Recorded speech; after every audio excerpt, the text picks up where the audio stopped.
Então, nesta aula, nós vamos estudar os telescópios no espaço. Por que se manda telescópios para o espaço? Não é mais fácil construir telescópios na superfície da Terra? Qualquer viagem espacial é extremamente cara, então tem um fator custo, né? Além disso, se o equipamento quebra, falha, e é muito comum isso acontecer, aqui na Terra você conserta. No espaço, fica complicado. Por que mandar telescópios no espaço? Existem duas razões para se mandar telescópios no espaço. A primeira, você já deve estar desconfiando que você quer se livrar da turbulência atmosférica. A turbulência atmosférica deteriora a nitidez das imagens. A ideia de colocar um telescópio no espaço, você se livra desse problema e você pode produzir imagens mais nítidas, né? Foi essa a ideia por trás de se construir o Hubble Space Telescope, o telescópio espacial Hubble, certo? Mas existe uma outra razão de se colocar telescópios no espaço. E a razão é que fora da luz visível, essa que nós enxergamos com o olho, o nosso olho, existem muitas outras radiações eletromagnéticas que não são transmitidas na atmosfera, elas são absorvidas na alta atmosfera. Então você não consegue detectar se uma estrela emite ultravioleta, se uma estrela emite raio-x ou raios gama. Bom, para isso você teria que ir para o espaço, porque a luz branca, a luz que nós enxergamos, é uma faixa extremamente pequena de todo o espectro eletromagnético, né? Aqui nós temos ondas de rádio, nós temos micro-ondas, infravermelho, ultravioleta, raio-x e raios gama, tá? Em energia crescente e em comprimento de onda crescente, no sentido inverso, né? A luz visível ocupa uma faixa extremamente estreita, né, do espectro eletromagnético. E a luz visível chega até a superfície. O resto do ultravioleta, de raio-x, por exemplo, ela é absorvida, 100% absorvida pela atmosfera. A luz visível é 0% absorvida pela atmosfera. No infravermelho é altamente variável, né? E em rádio você tem uma grande faixa de rádio que não é absorvido e uma faixa que também é absorvida. Esta absorção, por exemplo, no ultravioleta ocorre em muito alta altitude. O ultravioleta é absorvido pela camada do ozônio, né, que está em altitudes muito altas e que, por enquanto, ainda atrapalha os astrônomos, certo? Com o tempo, isso talvez não venha mais a absorver tanto o ultravioleta. O raio-x é absorvido em uma altitude de 80 a 100 km e o raios gama de 20 a 40 km, né? No infravermelho é altamente variável onde a radiação é absorvida. Bom, a pergunta que se faz agora é o seguinte, mas tudo bem, o raio-x, ele é absorvido, e daí? Existem fontes de raio-x no espaço? Durante muito tempo, essa pergunta sequer foi feita. No entanto, na década de 60, no início da década de 1960, um grupo de pesquisadores tentou verificar se a Lua seria capaz de refletir a emissão de raio-x que o Sol deveria emitir. O Sol, por ser um objeto muito próximo, deve emitir raio-x, isso já era suspeitado, e acreditava-se que pudesse medir a reflexão do raio-x na superfície da Lua. Então soltaram um foguete com um aparato capaz de detectar raio-x refletido na Lua. Esse foguete não detectou a reflexão de raio-x da Lua, mas detectou uma fonte muito mais brilhante do que a Lua, do que era o esperado da Lua, situado na constelação do Escorpião. E chamaram essa fonte de Scorpius X1, a fonte mais brilhante, ou a primeira fonte descoberta na constelação do Escorpião. E isso entusiasmou os pesquisadores a construírem detectores mais sofisticados, mais sensíveis. E aí começaram a descobrir Hércules X1, Cygnus X1, Cygnus X3 e assim por diante, né? Cygnus X1 é a primeira fonte de raio-x descoberta na constelação do Cisne, né? E assim por diante. Então, na década de 1960, começou a nascer uma nova disciplina chamada astronomia de raio-x, né? Aos poucos se percebeu que havia muito mais fontes em raio-x do que se suspeitava. E por isso então foi construído um satélite, chamado satélite Uhuru, que foi lançado em 1970, e que era, na verdade, um detector extremamente simples, uma ideia muito, muito simples. Esse projeto foi liderado pelo Riccardo Giacconi, que recebeu o prêmio Nobel o prêmio Nobel de Física há cerca de 10 anos atrás, né? E esse satélite Uhuru detectou cerca de 400 fontes de raio-x, né? E muitos deles eram estrelas de nêutrons, outros eram buracos negros, a gente sabe hoje, e também o gás que existe nos aglomerados, os gás quente que existe nos aglomerados de galáxias. Hoje nós sabemos que existe mais gás quente entre as galáxias do que a soma da matéria de todas as galáxias. E isso foi descoberto pela primeira vez por esse satélite Uhuru. Não se tinha a menor ideia de que esse gás existisse antes disso, né? Então, assim nasceu a disciplina chamada astronomia de raio-x, e com isso foram lançados muitos satélites. Ariel 5, ANS, Ryuan, Hakucho, o japonês Hakucho, o japonês Tenma, um alemão chamado Rosat, o ANS é holandês, o Ariel 5 é inglês, o XMM é italiano e assim por diante, né? E o último mais poderoso é o Chandra, o satélite Chandra da NASA, que tem uma resolução, uma sensibilidade muito grande em raio-x, né? E ele produziu imagens como essas aqui, né? A imagem da nebulosa do Caranguejo em raio-x, tá? E a imagem de uma galáxia, onde o vermelho é a parte óptica da galáxia e a parte raio-x é o azul, o que mostra que uma galáxia emite uma enorme quantidade de luz em raio-x, que muitas vezes tem estruturas extremamente interessantes e muito diferentes do que a gente vê na luz visível, né? Então isso é uma ciência extremamente interessante, essa do raio-x, e ela só pode ser feita no espaço, né? É muito caro, mas só pode ser feito no espaço. Então você tem que construir os satélites e mandar para o espaço, já que o raio-x é absorvido pela atmosfera, né? Mas o telescópio espacial Hubble, ele teve uma missão um pouco diferente. O objetivo dele era produzir imagens mais nítidas, mesmo na luz visível, livrando-se da turbulência atmosférica, mas também observar no ultravioleta. Lembre-se que o ultravioleta é a luz, é a faixa da luz que é absorvida pela camada de ozônio, a uma altitude muito grande, 110 quilômetros, né?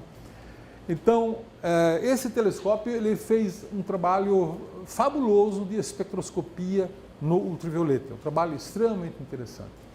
Não é tão popular. O que é mais popular, e vocês todos já viram, são as imagens, né, que foram produzidas, né? Mas a informação científica que é trazida pelos espectros, ela é muito mais rica do que a informação científica trazida pelas imagens. Nós obtemos mais informação dos espectros do que das imagens, né? As imagens dão notoriedade, popularidade e assim por diante, não necessariamente muita informação. Essa, por exemplo, é uma imagem produzida pelo telescópio espacial Hubble da estrela Eta Carina. É uma estrela que é a estrela de maior massa da Via Láctea, né? Uma estrela extremamente interessante. Recentemente, nos últimos anos, também foi lançado um grande telescópio no infravermelho, chamado Herschel, né? O infravermelho também é absorvido, boa parte do infravermelho, não todo, é absorvido pela atmosfera, né? Então, se você quer mandar um telescópio, se você quer usar um telescópio no infravermelho, você tem que botar ele no espaço, nessas faixas, né? E o infravermelho é muito difícil, porque a radiação infravermelha, ela vem de todos os lados, né? O próprio instrumento, o próprio telescópio emite radiação infravermelha. Então você tem que resfriar tudo, em geral com hélio líquido, que é muito caro e extremamente difícil de ser mantido. Ele funciona a 4 graus Kelvin, né? 269 graus abaixo de 0 centígrado, né? 4 graus Kelvin, para ser exato.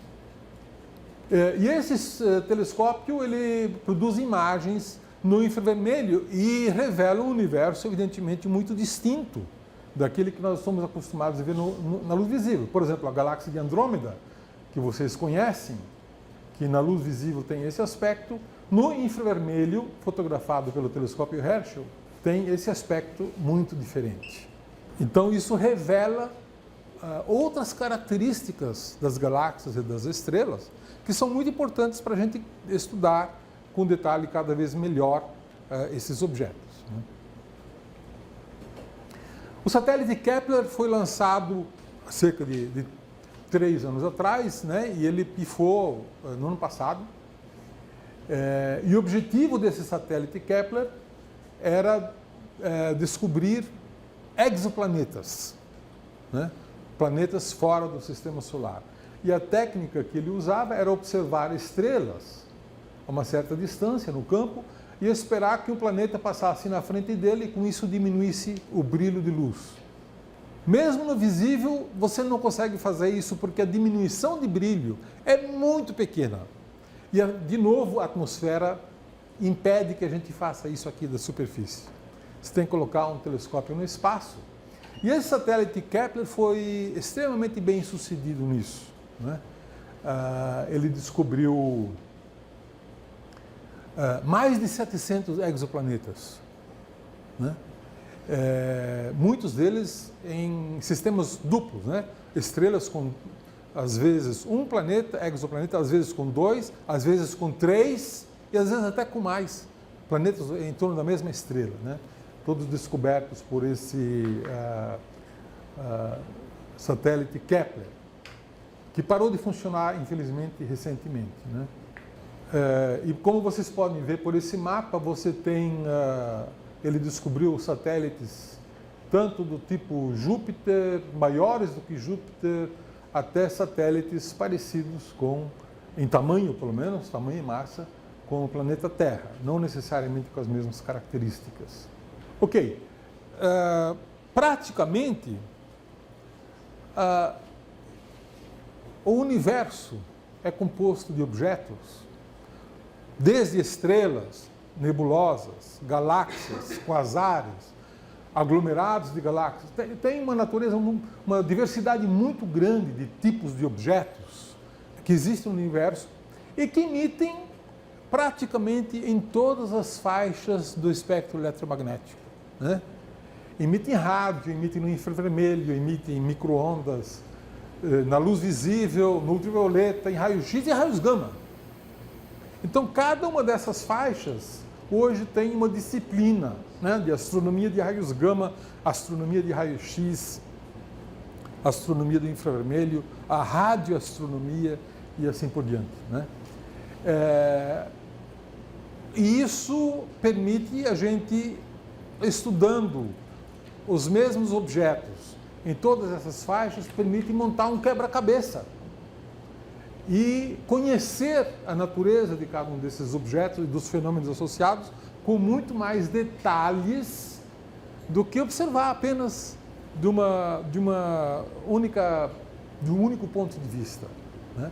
Então, é extremamente interessante. Eu mostrei aqui alguns exemplos, né, de raio-x, de ultravioleta, de infravermelho e do óptico também, mas seria tedioso eu falar de todos os telescópios que já foram colocados no espaço, né? Cerca de uma centena de telescópios já foram colocados no espaço para estudar a radioastronomia. E, apenas para mencionar, devo dizer que o primeiro satélite que detectou fontes astronômicas não foi um satélite científico, foi um satélite militar. Os satélites Vega, lançados pelos Estados Unidos na década de 1960, eles tinham por objetivo monitorar explosões de bombas atômicas, né? E eles começaram a perceber que existiam muito mais explosões em raios gama vindo do universo do que da Terra, né? É claro que isso era uma informação sigilosa, né? Então eles não divulgaram essa informação durante muito tempo, né? Só mais tarde, muito mais tarde, quando isso já não... os cientistas já começavam a desconfiar de que isso pudesse ser verdade, então isso foi liberado, essa informação, e passou-se a construir satélites científicos também com o objetivo de detectar as explosões em raios gama. Explosões em raios gama que vêm do universo, não de bombas atômicas, né? E isso mostrou-se também extremamente rico, né? Bom, qual é a próxima grande missão de um satélite espacial? É o próximo telescópio espacial, né? O próximo telescópio espacial chama-se James Webb Space Telescope, né? E é um telescópio dedicado ao estudo do infravermelho. Ele é um telescópio com espelhos segmentados, né? Esses espelhos vão ser separados, compactados e mandados para o espaço, e lá, então, eles vão abrir para formar uma superfície única. Aqui você tem uma ideia do tamanho do James Webb, né? E uma coisa curiosa é essa estrutura aqui embaixo, de multicamadas, ela é real, ela vai ser exatamente assim, né? E por que vai ser exatamente assim? Esse telescópio vai ficar longe da Terra e vai estar sempre orientado contra o Sol. Essa estrutura aqui é para impedir que a luz do Sol aqueça o telescópio, né? Então, basicamente, o telescópio vai estar num ambiente muito frio, porque, sendo infravermelho, ele tem que ser frio, porque senão o próprio telescópio emite radiação infravermelha, e isso ofusca, evidentemente, a missão dele, impede ele de observar os objetos, né?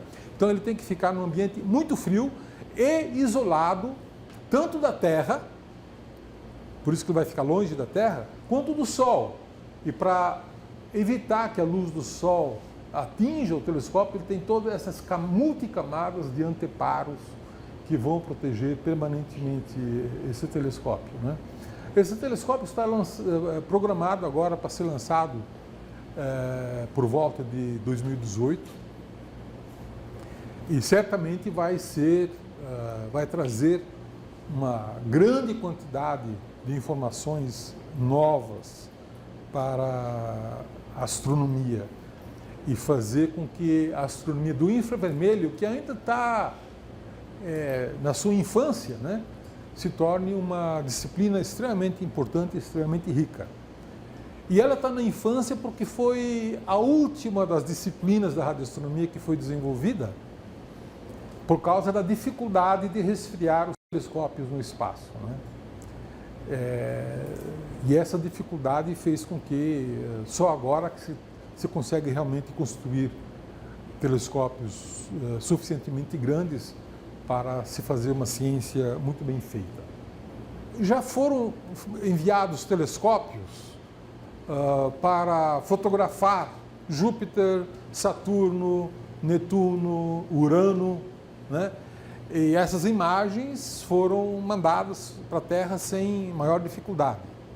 Essas distâncias interplanetárias não são distâncias muito grandes para se coletar a informação.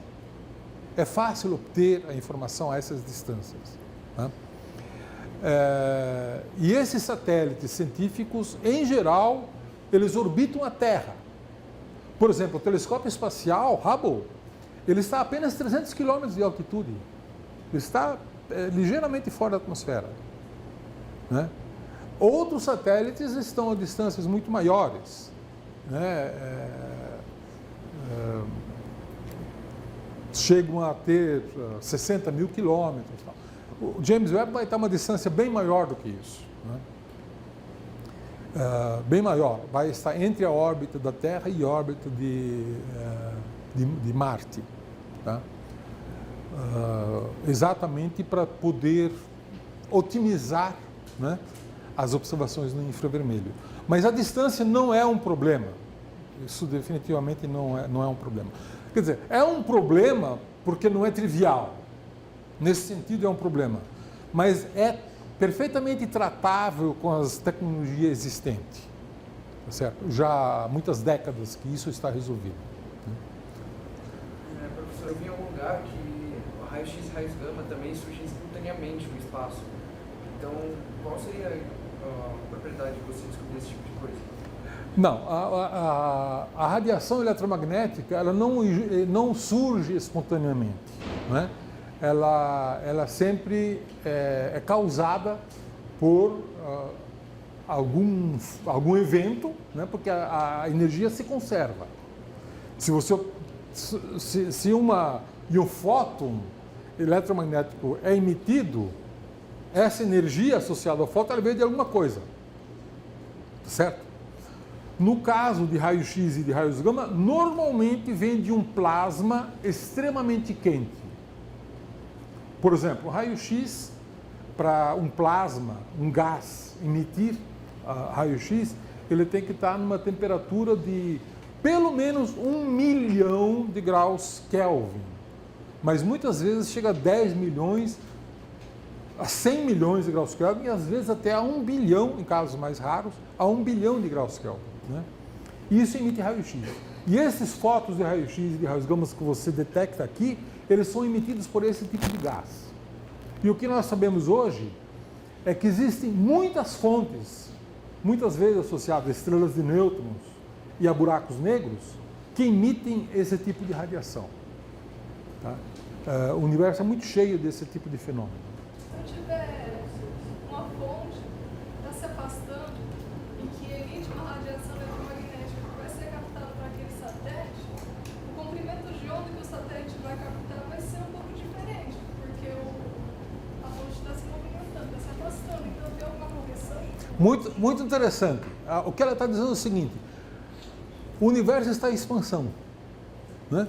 Então, se você observar uma galáxia distante, a luz que ela emitiu foi deslocada para o vermelho, certo? Então, por exemplo, as galáxias, na época em que elas nasceram, quando o universo tinha 1 bilhão de anos, aproximadamente, nasceram as galáxias, e essas galáxias emitiram uma grande quantidade de luz na faixa da luz visível, na faixa do óptico, certo?